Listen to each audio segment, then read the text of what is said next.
تو اسی لیے میں اپنے مسلمان بہنوں بھائیوں کو جو اس ٹائم سن رہے ہیں، میں تو یہی ایڈوائز کروں گی، اس نفس کے اندر اب اللہ کے احکام ڈالیں. ہم نے دنیا تو بہت جی لی ہے، بہت اپنی مرضیاں کر لی ہیں.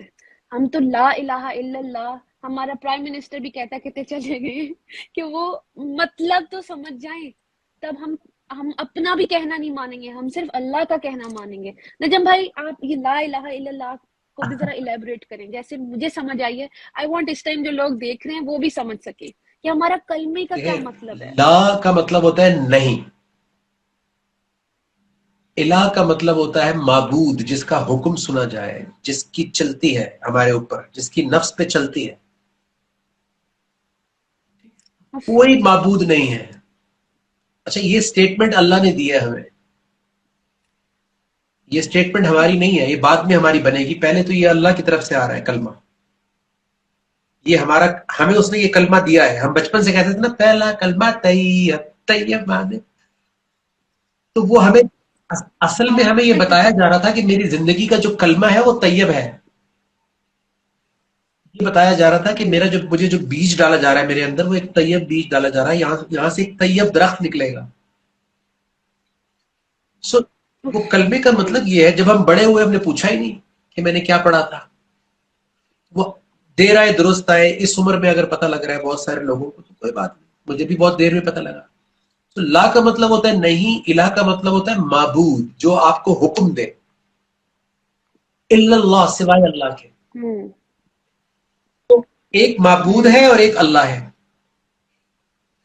اچھا اللہ ایک معبود ہے، الہ واحد، اور دوسرے معبود بہت سارے ہیں.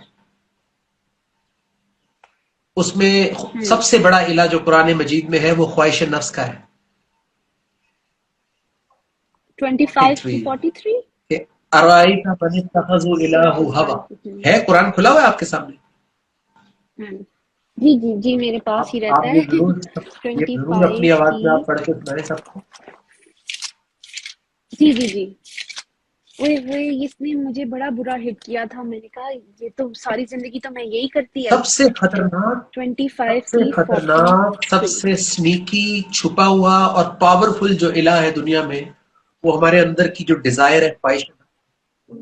ہم زبان سے بول رہے ہوں گے اللہ، لیکن کس کے کہنے پہ چل رہے ہوں گے؟ خواہش نفس کے.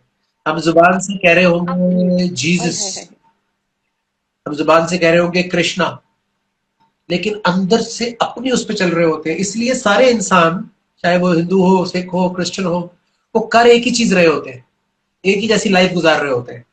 زندگی کی جو اکمپلشمنٹ ہے، جو لائف سٹائل ہے، وہ ایک جیسا ہی ہوتا ہے، کیونکہ ہم سب اندر والے سے رول ہو رہے ہوتے ہیں. اب آپ ذرا پڑھ کے سنائیں سب کو.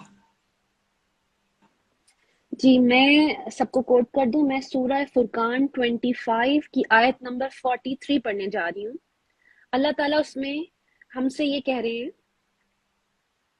کیا تو اسے دیکھتا ہے جس نے اپنی خواہش نفس کو اپنا معبود بنا رکھا ہے؟ کیا تو نے اسے دیکھا ہے جس نے اپنی خواہش نفس کو اپنا معبود بنا رکھا ہے؟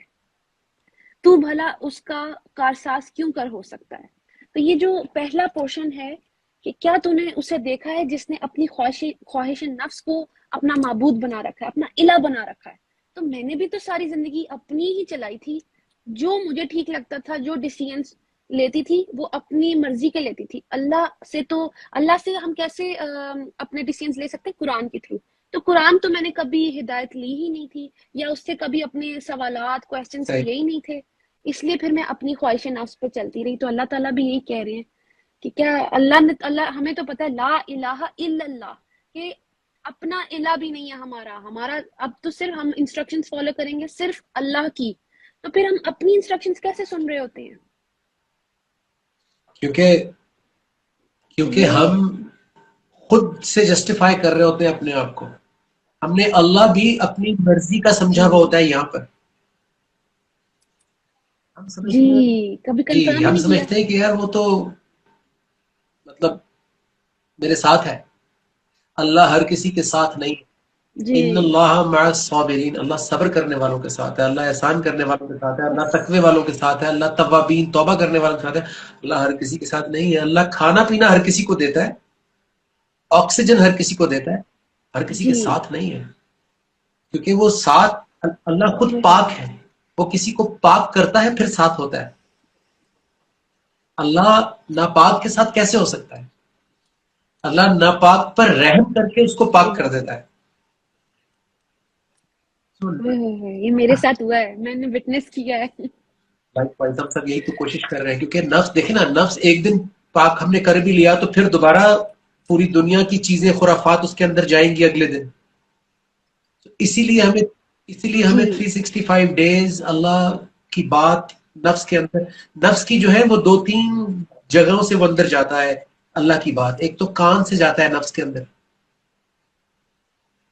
آنکھوں سے جاتا ہے جو ہم سنتے ہیں، جو 2 ہم چیزیں دیکھتے ہیں یہاں سے. اور پھر اگر سوچ اللہ کے بارے میں سوچا جائے تو سوچ سے بھی اللہ بیدار ہوتے ہیں اندر.